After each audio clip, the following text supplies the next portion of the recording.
As the child of parents who survived the Nazi Holocaust, writer Marsha Lederman learned an important lesson at a young age. Don't ask too much about that. But as she became a journalist, the questions about it and her parents' lives only grew. It's all resulted in a beautiful and original memoir titled Kiss the Red Stairs, The Holocaust Once Removed. Marsha Lederman is a columnist for the Globe and Mail, and she joins us now here in studio, and I'm delighted to meet you. I don't think we've ever met before. Weirdly. Weirdly, I know. And the book is phenomenal. Thank you. Not good, phenomenal, which is why you're here, because it's just great. Take us back to your childhood. You ask your mother, why don't I have grandparents? And what's the answer you get back? It was a very innocent question. I'd just been at my friend's house. She had grandparents. They seemed really great. They gave her lots of love and attention, and I wanted that too. Why didn't I have that? And my mother, I guess, was caught off guard, not expecting this question. And her answer, as I remember it, was maybe a little bit too truthful. She said, I didn't have grandparents because the Germans hated Jews and they killed Jews, and they did that by putting them in gas showers. You're how old at the time? 5 years old. Yikes. And maybe that wasn't exactly her wording, but that was the story I walked away with. And my mind was, of course, swimming with all kinds of questions. Jews? I thought everyone was Jewish, because when you're 5, you think your experience is what everyone's experience is. I was very young. And then, who were these Germans? Why did they hate us? Do they still hate us? In hindsight, is that a bad answer to give a 5-year-old? It is a very bad answer. Just confirming, yeah. Should I write a parenting book sometime? I will not suggest any brutal honesty like that. But then I was picturing these showers. What did they look like? Did they look like our shower? And did gas come out of the shower head? And if so, how did that kill you? These were all these questions that were going on in my head. And of course, I didn't say a word. You grew up in what city? Toronto. You went to public school? I did. Did you get much education in public school about the Holocaust? 0. 0? I would say between grades kindergarten and 13, I don't believe it came up ever. But my parents sent me to Hebrew school after regular school, 4 to 6 on Tuesdays and Thursdays and Sunday mornings. And there we learned about the Holocaust. At what point did you suggest to your mother, if ever, that the answer she gave 5-year-old Marsha might have been a bit too stark? I don't think I ever addressed it with my mother, who died in 2006. I don't think I ever recounted that story with her. She probably would have denied it, and good on her. But the lesson that quietly taught me was, be very careful with the questions you ask, because the answers could be extremely damaging. After that, I was very quiet about the Holocaust. My parents talked about the war. They talked about not having food. They talked about some sort of seemingly exciting adventures, or at least that's how it seemed to me as a kid. But then when I was 7, at that Hebrew school, they showed us a documentary, which might have been Night and Fog, but it included these horrific images of corpses being bulldozed into a pit. And I remember looking at those bodies and thinking, one of those people could be my grandmother. Well, one of those people could have been your mother. Your mother, and I mean, okay, you tell it, I shouldn't tell it, but your mother ended up in Auschwitz. She did. She was 14 when the war broke out, and she was sent to the ghetto with her family. At 15, she was kidnapped on the street. That was her terminology. I think it's appropriate, by a Nazi soldier who made her set up a barrack for Nazis who were going to be overseeing the ghetto, and then made her move in there the next day. Imagine a 15-year-old daughter, your 15-year-old, letting her be with these Nazis, living in that situation. And then she was a slave laborer in her town of Radom, Poland. And then in August 1944, she was sent to Auschwitz. Where she saw the angel of death. She saw Josef Mengele. Yes, Mengele was on the platform when she arrived, and writing this book, I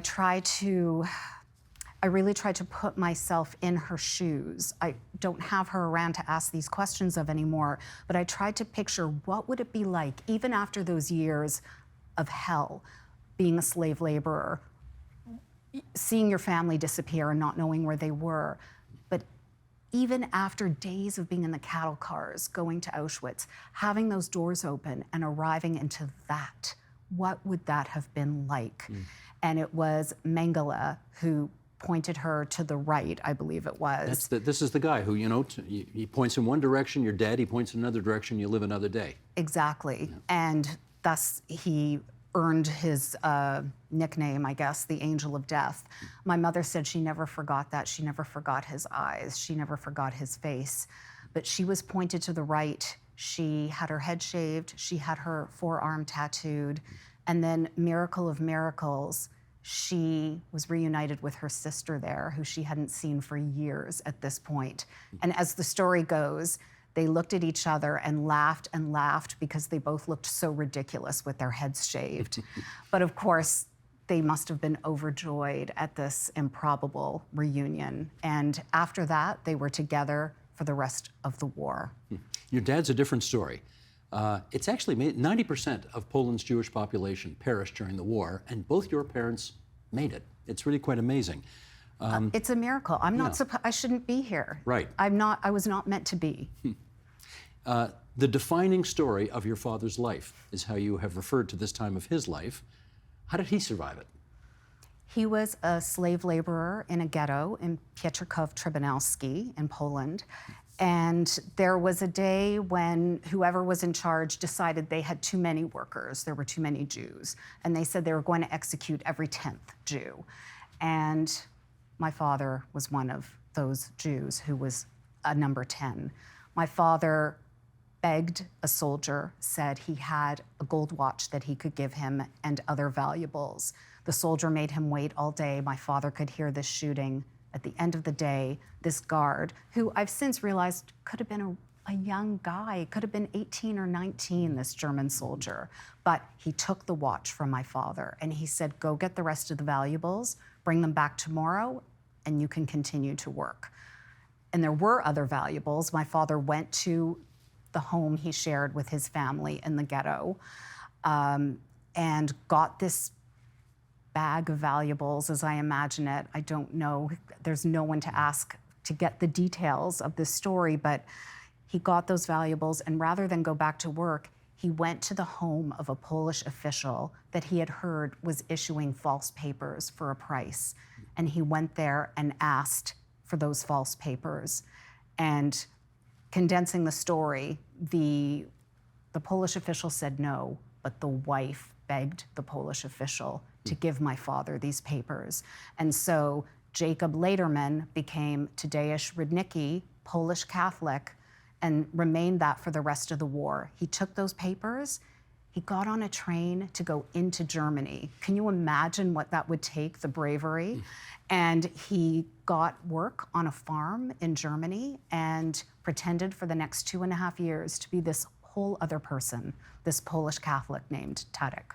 This story gets crazier and crazier by the minute. I mean, a miracle is a good way to describe it. Your father, we're going to fast forward a bit here, your father died 4 days after your 18th birthday. What a sad birthday that must have been.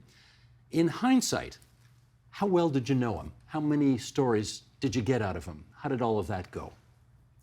I didn't get the stories, Steve. I didn't get them because I was a teenager. I was not that interested in what my parents had been through, which is bizarre to me now when I think about it. I knew they'd been through this terrible thing, but I never sat down with him and said, tell me about that time you hid in the haystack, or which I think it was a haystack, and someone brought him bread, or maybe it was apples. My sisters and I have different versions of the story. I was young. I didn't get those stories. My sisters were older than me. They knew a lot more, and they told me a lot, and my mother told me a lot. She told me that story about the bribery with the watch and getting the papers. And it's just one of the great regrets of my life that I didn't get to know my father better firsthand. For writing this book, I went through a journal he kept when he went to Poland and Germany in 1979, which was a hard time to go back. It wasn't like he went back on an organized tour. He was on his own. It was very difficult. He was heartbroken. And I read through this journal and I realized how much I am like him. He was very funny and he was a beautiful writer. And I believe and so are you. Thank you. I believe I inherited that from him. Well, you don't spare yourself much in this book, I have to say. You are very, very self-critical about some of the way life has worked out for you, let's put it that way. And at some point you start to ask yourself questions such as, do many of the personal problems that I have in relationships, in other things as well, can I trace some of that back to the fact that my parents went through the Holocaust and I grew up amidst trauma? When did you start to ask those questions? So around 2015, 2016, my personal life was blowing up. And at the same time, this study came out that got a lot of attention, that looked at the potential transmission of trauma from survivors of the Holocaust to their descendants. And it specifically looked at epigenetic transmission of trauma, meaning it was something that was happening in the genes. And there were these headlines like, children of Holocaust survivors experience the concentration camps, and children of Holocaust survivors have trouble bouncing back from trauma, that kind of thing. And I thought, oh, is that what's happening to me? So I started looking into it and reading more and more. And it occurred to me as I was doing this research that I have some of the traits that a lot of other children of Holocaust survivors have. We can be negative, pessimistic, suspicious of others. We can always be waiting for the other shoe to drop. Good things don't happen to us. Not as resilient as perhaps you need to be? Well, that's a very good point, because I realized eventually that if I had inherited the trauma that my parents experienced, that maybe I also inherited their resilience. Maybe I also inherited the strength that allowed them to continue on with life after the worst things had happened to them. But that realization came later. In the meantime, when you were diving in, I like this line in the book. You said, you got to a point where you really just couldn't take your connection to the Holocaust anymore. And you said, I closed the book on my Holocaust obsession. I was done with it. It was not done with me. What did that mean? It meant that I could ignore it all I wanted. I could stop being obsessed. I could stop reading every single book that comes out about the Holocaust. You should see my bookshelves at home. There's an entire Holocaust bookshelf. And I could do that. And it was good to do that. I needed a break.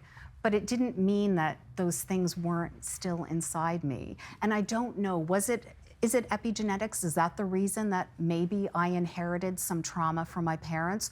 Or was it that they had been so severely damaged that there had been an impact on their ability to parent me? My parents were amazing people. They were smart and funny and incredibly loving, but they had also been through real, incredible trauma that I can't even begin to understand, even though I have spent the last few years researching the story of their lives. So of course that's going to affect them. And of course that's going to affect me. Did it affect me because our home was a little different than other kids' homes? Or did it affect me because my genes have these marks on them that I inherited from my mother and father? I don't know, and I'm not sure it matters in the end. It is a thing that often the second generation of Holocaust survivors play out revenge fantasies in their minds. Did this happen to you? When I was a teenager, I used to fantasize about being left alone in a cell with a Nazi and torturing this Nazi. Not to death, because death would be too easy. And out. It's kind of a horrible thing to admit now and a terrible thing to say, but it's true. I used to feel that way. I had so much anger, and that's where it went. And even though I'm not quick to anger, I'm pretty calm actually, but when I do get angry, it's like a storm going off inside me. And maybe it's because of everything that happened in my family. You ask a lot of profound questions in this book, and one of them, again, that I like that I want to put to you is, how do you think about the most horrific thing when it has given you the best thing, life? What is the answer to that question? I wish I knew, but like I said, when I sat here with you, I'm a miracle. I'm not supposed to happen. All the things that had to happen for me to exist, for my parents both improbably to survive the Holocaust, and with all the twists and turns in their stories, and there's so many, some of which they did themselves, some of which were pure luck and circumstance. So for them to both survive, and then for them to meet, which is a whole other set of circumstances that brought them together, and then for them to feel that they could start a new life and have children and move to Canada and buy a little business and buy a little house in the suburbs. It's amazing to me that that happened. It's so beautiful, and yet if it hadn't been for all of the horrors of the Holocaust, I wouldn't be here. My parents would never have met. I wouldn't exist. You'd be talking to someone else right now. I bet there are people who are seeing that title on the screen behind us there, Kiss the Red Stairs, Kiss the Red... What has that got to do with the Holocaust? You want to tell the story here? No. I'd rather not, okay. And I feel terrible about that, just because for anyone who does read the book, it's kind of a slow reveal, and I don't want to ruin it. Okay, good. But I will say it has to do with wanting to go back, wanting to walk in the footsteps of my parents, and learning something about them that can only be learned by being in the place. There is a book called The Choice by Edith Eva Eger, and she writes the following. Suffering is universal, but victimhood is optional. We cannot choose to have a life free of hurt, Eger wrote, but we can choose to be free, to escape the past no matter what befalls us, and to embrace the possible. I invite you to make the choice to be free. And then your words, remembering is important, but we can't live there. Okay, Marsha, have you made the choice yet? I think I have. You think you have? So Edith Eger survived the Holocaust, survived Auschwitz. She was there at the same time as my mother. Maybe they met, maybe they crossed paths. I'll never know. But her book, thank God it crossed my path, because it really helped me. It helped me see that not only I could get over, the little traumas of my life, and also the huge traumas that had happened to my parents, but that it was okay to be unhappy about things that aren't Auschwitz. One of the things that has plagued me has been that, how do you get upset about, not getting the job you want when your parents survived the Holocaust? Like, you have nothing to complain about. And as a teenager, this was really something that I was very aware of, that I can't complain about not getting those designer jeans or not getting the boyfriend I wanted, because my mother didn't get to be a teenager. She did not get to live those kind of dreams. So it becomes, you downplay your own disappointments because they don't measure up to what your parents had lived through. And Edith Eger writes about that in her book consistently. She's now a psychiatrist or psychologist, that she helps people who feel like, oh, I can't be upset about this. I'm talking to someone who survived Auschwitz. No, you can. Your disappointments are valid, and they are important. And I learned that. But I'm also really learning to love the world and to love the life that I have. It has its moments of difficulty, but there's so much beauty. But it's interesting that when I asked you the question, have you made the choice to be free? You said, I think I have. So you're not 100% sure yet. things aren't that easy for me, Steve. It's not like, I know. I know. Oh, I know. can just have fun. Life's a party. It's not like that for me. But I am trying to savor the moments of joy because they're everywhere. Well, one of the biggest moments of joy is that you have is he 14? 14-year-old son? He's just about 14. Almost. Okay. You've no doubt thought about how, over the years, how you were going to introduce the issue of the Holocaust, your family's role in it, engagement with it, and so on. How did you work all that out? Well, I didn't want to tell him anything. I wanted to keep it from him. I wanted it to be not the burden that it was for me as a child. So I didn't say very much about it at all, and he didn't really ask any questions. And then we enrolled him into Hebrew school so that he could start to prepare for his bar mitzvah. And of course, I would ask him, what are they studying? And he came back one day and said, oh, we're learning about the Holocaust. And I thought, oh no, here it is. And I, probably not in that conversation, but eventually I said to him, you know that my parents were Holocaust survivors. And he said, yeah, I know. So he knew somehow. He knows it's part of his history. He knows that he comes from a dark history, but that there's a lot of life and love and laughter in our home. And I hope that can serve as the antidote for everything else. You've obviously left the door open for him to ask more questions as he gets older and wants to know more. Have you thought about the answers that you're going to give when the more difficult, more profound questions start to come from him to you? I think honesty is important, but not brutal honesty, the way my mother had talked to me. He doesn't really need to know the horrors that I have discovered and that I discovered researching this book. One day he can and will and should, because we need to know these things so they don't happen again, although they're happening again in other places and in other ways. And that's really a responsibility that I think he will carry. I feel I have a responsibility to speak up and speak out against injustice and to make sure that this chapter of history is well known and that we use it to stop other horrors from happening. And I think that he will have that responsibility too when he's older, not yet. How do you personally deal with the terribly ironic set of circumstances that the one thing in your life, if you could do it again, that you would like to do is interview your parents, and you've turned out to be a journalist. And the two people in the world that you would love to interview more than any other, you'll never get to. How do you deal with that? A lot of sleepless nights. But what I did was I used the skills that I have as a researcher and tried to figure out as much as I could about what they had gone through. So I read a lot of testimony from witnesses who would have been in the same place as they had been, I think. And I read as much as I could about people that my parents knew. Quite a few of them had written memoirs themselves.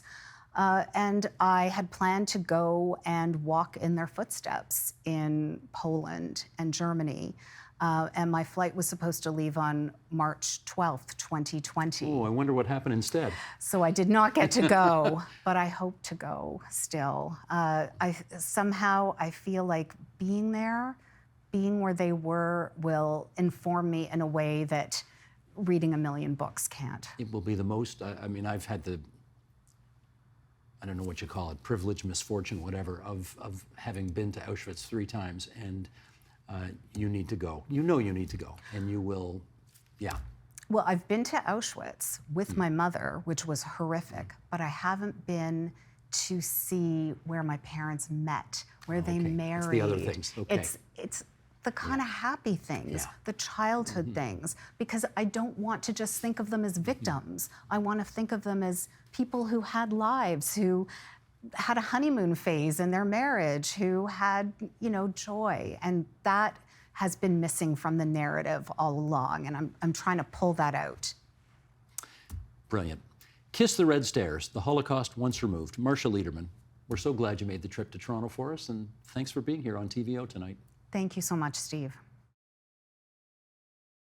The Agenda with Steve Paikin is made possible through generous philanthropic contributions from viewers like you.